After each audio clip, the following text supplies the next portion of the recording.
زندگی کے آخری ایام کا آغاز ہوتا ہے.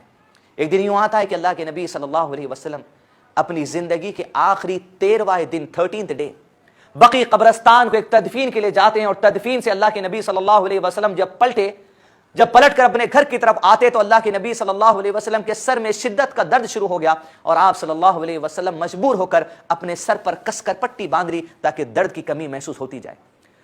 زندگی کا آخری 13واں دن اللہ کے نبی صلی اللہ علیہ وسلم نے ازواج مطہرات کے گھر پہنچے, پورے انصاف کے ساتھ بیویوں کے درمیان حق ادا کرتے, پورے انصاف کے ساتھ صحابہ میں ادا کرتے, پورے انصاف کے ساتھ ہر مسلمان مرد اور عورت کا ادا کرتے, رسالت کا ادا کر دیا گیا, دین کا ادا کر دیا گیا, پیغام لوگوں تک پہنچا دیا گیا. کفار کے ساتھ اس نے سلوک کیا, اپنوں کے ساتھ اس نے سلوک کیا, مسلمانوں کے ساتھ اس نے سلوک کیا.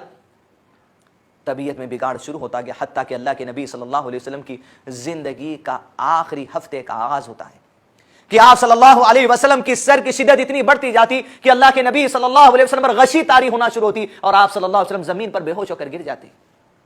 حتیٰ کہ نبی صلی اللہ علیہ وسلم کی زندگی کا ایک دن کرتا چلا گیا, وہ آخری ایام آپ صلی اللہ علیہ وسلم کے آخری 7واں دن گزرتا چلا گیا, آخری 6واں دن گزرتا چلا گیا. اللہ کے نبی صلی اللہ علیہ وسلم کے اصحاب بالخصوص انصار کہتے ہیں, ایک صحابی ہے, میں نے انصار کے ایک مجمع کے سامنے سے گزرا تو دیکھتا ہوں کہ انصار کی جماعت مسجد نبی میں بیٹھ کر رو رہی ہے. میں نے پوچھا کیا وجہ ہے آج یہ آنسو بہانے کی, تو انصار نے کہا ہمیں اللہ کے نبی صلی اللہ علیہ وسلم کی مجلس سے یاد آتی ہے.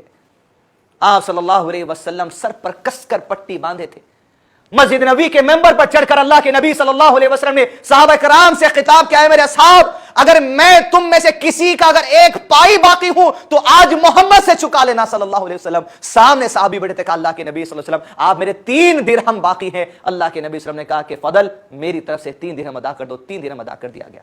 وقت بیتتا چلا جاتا, صحابہ کو نصیحت کرتے, اللہ کے نبی صلی اللہ علیہ وسلم نے نصیحت کی جس طرح یہود اور نصارہ نے اپنے انبیاء کی قبروں کو سجدے کی جگہ بنا لیا تھا, اے میری امت کے صاحب جان لو میری قبر کو سجدے کی جگہ نہ بنانا.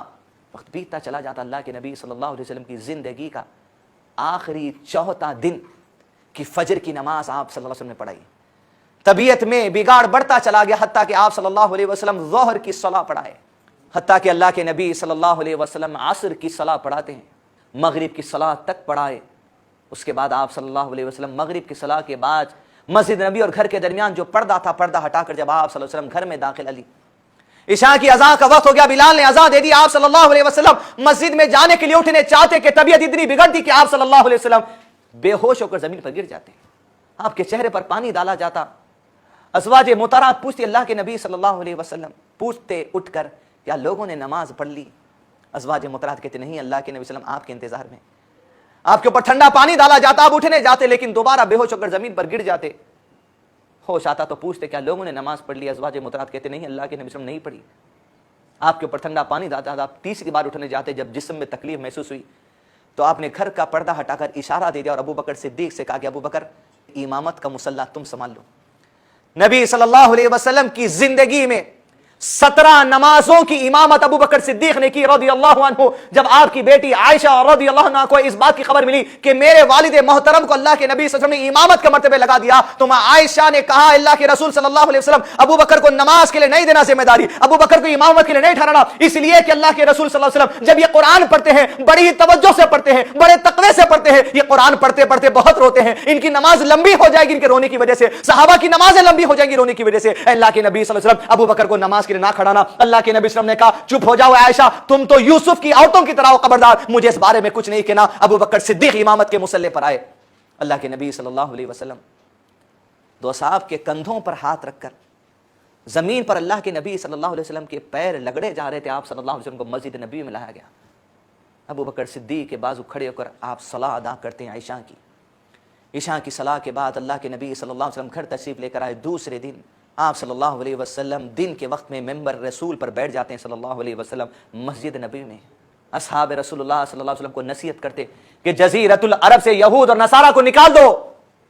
پھر نصیحت کرتے میں تمہارے درمیان 2 چیزیں چھوڑے جا رہا ہوں, ان کو مضبوطی سے تھام لو تو کبھی گمراہ نہیں ہوں گے. نبی صلی اللہ علیہ وسلم کی زندگی کا آخری 3واں دن بیتتا چلا جاتا, غشی طاری ہوتی تکلیف کی وجہ سے وقت بیتتے چلے جاتے, حتیٰ کہ اللہ کے نبی صلی اللہ علیہ وسلم کی زندگی کے آخری دن کا سورج ڈوبا. جب رات ہوئی عشاء کی صلاح کے بعد اللہ کے نبی صلی اللہ علیہ وسلم گھر میں عائشہ کے حجرے میں. زندگی کے آخری دن یہ فیصلہ ہو گیا تھا. جب اللہ کے نبی صلی اللہ علیہ وسلم پوچھتے ہوش میں آ کر کل میں کس کے گھر میں رہنے والا ہوں, کون سی بیوی کی باری ہے. اللہ کے نبی صلی اللہ علیہ وسلم کا ازواج محترمات سمجھ گئی کہ آپ صلی اللہ علیہ وسلم کی سب سے زیادہ چاہت عائشہ سے ہے, اور کہا اللہ کے نبی صلی اللہ علیہ وسلم زندگی کے سارے دن اب عائشہ کے پاس گزارنا. آخری 7 یا 8 دن اللہ کے نبی صلی اللہ علیہ وسلم ماں عائشہ کے گھر میں گزارے. رات اندھیری چڑھتی گئی, صبح فجر کی نماز کا وقت ہوا. محمد رسول اللہ صلی اللہ علیہ وسلم کے اصحاب بڑے مجمع میں مسجد نبی میں جمع ہے, دل میں بے چینی و بے قراری ہے, ہمارے رسول کی زندگی کیسے گزر رہی. مسجد نبی میں حضرت بلال نے اذان دی, حضرت ابو بکر صدیق امامت کے مصلی پر گئے. اللہ کے نبی صلی اللہ علیہ وسلم کی زندگی کی آخری اقامت, اللہ اکبر کہہ کر ابو بکر صدیق نے ہاتھ کو باندھا تو اللہ کے نبی صلی اللہ علیہ وسلم نے گھر سے پردہ ہٹایا. صحابہ کی ایسی بے چینی سلام میں کہ گویا صلاۃ توڑ دیں اور جا کر پوچھیں اے اللہ کے نبی صلی اللہ علیہ وسلم آپ کی طبیعت کیسی ہے. ابو بکر صدیق ایڑی کے بل پیچھے ہٹنے لگے, شاید یہ سمجھ کر کہ اللہ کے نبی صلی اللہ علیہ وسلم اب امامت کے لیے آگے آئیں گے. آپ صلی اللہ علیہ وسلم نے اشارہ کر دیا کہ ابو بکر صلاۃ کو قائم رکھو. آپ نے پردہ ہٹایا. اللہ کے نبی صلی اللہ علیہ وسلم نے جی بھر کے اپنے اصحاب کو دیکھا. جب صحابہ کو دیکھ رہے تھے تو اللہ کے نبی صلی اللہ علیہ وسلم ان کو دیکھتے ہوئے مسکرا دیے. شاید اللہ کے نبی صلی اللہ علیہ وسلم کو صحابہ کی وہ بدر کی قربانیاں یاد آ گئی, وعود کی وادی میں حمزہ کا کلیجہ چیرنا یاد آ گیا, ان کے گھر سے نکالے جانے کے وہ ہجرت کے سفر یاد آ گئے, تبوک کا منظر یاد آیا, احزاب کا منظر یاد آیا, جہاں صحابہ اپنی بھوک مٹانے کے لیے اپنے پیٹوں پر پتھر بن لیتے تھے. ان کی اطاعت کا جذبہ اللہ کے نبی صلی اللہ علیہ وسلم کے سامنے, وہ کہتے نماز کو قائم رکھو, صلاۃ ادا کی. یہ زندگی کی آخری صلاۃ اللہ کے نبی صلی اللہ علیہ وسلم نے پڑھی. اب اس کے بعد کوئی دوسری صلاۃ اللہ کے نبی صلی اللہ علیہ وسلم پر فرض ہی نہیں ہوئی. فجر کی صلاۃ کے بعد آپ اپنے حجرہ تشریف لے گئے. یہ حجرہ میں عائشہ رضی اللہ عنہا کا حجرہ تھا. ماں عائشہ کہتی میں خوش نصیب ہوں کہ میری باری کا دن تھا. فجر کی نماز کے بعد اللہ کے نبی صلی اللہ علیہ وسلم میرے سینے کو ٹیک لگائے بیٹھے. نبی صلی اللہ علیہ وسلم کے سامنے پانی کا پیالہ رکھ دیا گیا. آپ صلی اللہ علیہ وسلم پانی کے پیالے میں ہاتھ ڈباتے اپنے چہرے پر ملتے جاتے, کہتے لا الہ الا اللہ, اللہ کے سوا کوئی معبود نہیں, یقیناً موت کے وقت بڑی سختیاں ہیں. یہ دعا کرتے پانی کے پیالے میں ہاتھ بھگوتے جاتے, اپنے چہرے پر ملتے جاتے, کہتے اے میرے اللہ موت کے وقت کی سختیوں سے نکلنے میں میرے لیے آسانی کرنا میرے رب. لمحات بیتتے چلے جاتے کہ اللہ کے نبی صلی اللہ علیہ وسلم ماں عائشہ کے سینے کو ٹیک لگا بیٹھے تھے. صحابی رسول صلی اللہ علیہ وسلم گھر میں مسواک کرتے ہوئے داخلہ لیے. آپ صلی اللہ علیہ وسلم نے کہا مجھے بھی مسواک کرنی ہے. ماں عائشہ اپنے دانت میں مسواک کو رکھ کے اس کو نرم کرتی ہیں, اور اللہ کے نبی صلی اللہ علیہ وسلم کو مسواک دی جاتی, اور آپ صلی اللہ علیہ وسلم بڑے اطمینان سے مسواک کرتے. وہ وقت بیتتا چلا گیا. ناظرین, اس سیریز کے اختتام پر نبی صلی اللہ علیہ وسلم کی بات کہتے ہیں کہ آپ صلی اللہ علیہ وسلم عائشہ کے سینے کو ٹیک لگائے تھے. آپ نے انگشت شہادت آسمان کی طرف کی, آپ نے اپنی آنکھوں کو اپنے گھر کی چھت کی طرف کیا, اپنے ہونٹوں کو ہلاتے چلے جاتے. ماں عائشہ اور کو یہ فکر تھی یہ ہونٹ جو ہل رہے ہیں ان سے جو آخری نصیحت ملے وہ امت تک پہنچا دوں. آپ اپنی کانوں کو قریب لے جاتی. اللہ کے نبی صلی اللہ علیہ وسلم کہتے الصلاۃ الصلاۃ وما ملکت ایمانکم, نمازوں کی حفاظت کرو, نمازوں کی حفاظت کرو. اپنے ماں تحت جو غلام ہیں جو تمہارے لوگ ہیں ان کے ساتھ حسن سلوک کرنا.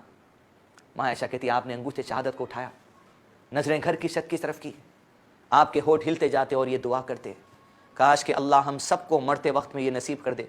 اللہ کے رسول صلی اللہ علیہ وسلم کہتے اے اللہ مجھے بخش دے. عزیزان ملت سوچ کے دیکھیے تصور, جو نبی جس کے اگلے پچھلے سارے خطا معاف کر دیے کہ وہ اللہ کے نبی صلی اللہ علیہ وسلم اپنی زندگی کے آخری ایام میں کہتے رب اغفر لی, اے اللہ مجھے بخش دے, مجھ پر رحم کرنا میرے رب. رفیق اعلیٰ کی طرف میرے اللہ ان شہداء کے ساتھ, ان صدیقین کے ساتھ, ان صالحین کے ساتھ جس کے ساتھ تو نے رکھنے کا مجھے وعدہ کیا ہے, میرے اللہ ان کے ساتھ مجھے رکھنا. انگشت شہادت آسمان کی طرف ہے, آنکھیں گھر کی چھت کی طرف. ماں عائشہ کہتی میرے سینے کو ٹیک لگائے بیٹھے, فجر کی نماز کے بعد کا وقت ہے, مسواک کر کے منہ میں تازگی کی سانسیں ہیں. محمد رسول اللہ صلی اللہ علیہ وسلم نے جو ہاتھ کو اوپر کیا وہ لمحہ آ گیا کہ آپ صلی اللہ علیہ وسلم کی روح لے لی گئی. آپ نے ہاتھ کو نیچے چھوڑ دیا. جیسے ہاتھ نیچے آیا میں عائشہ اور رضی اللہ عنہا کہتی ہم سمجھ گئے کہ اللہ کے نبی صلی اللہ علیہ وسلم کی وفات عمل میں آ چکی ہے. گھر کے لوگوں میں صدمے کا عالم. فاطمہ روتے کہتی ہیں ہم جبرائیل کو ہمارے والد کی وفات کی خبر دیتے ہیں,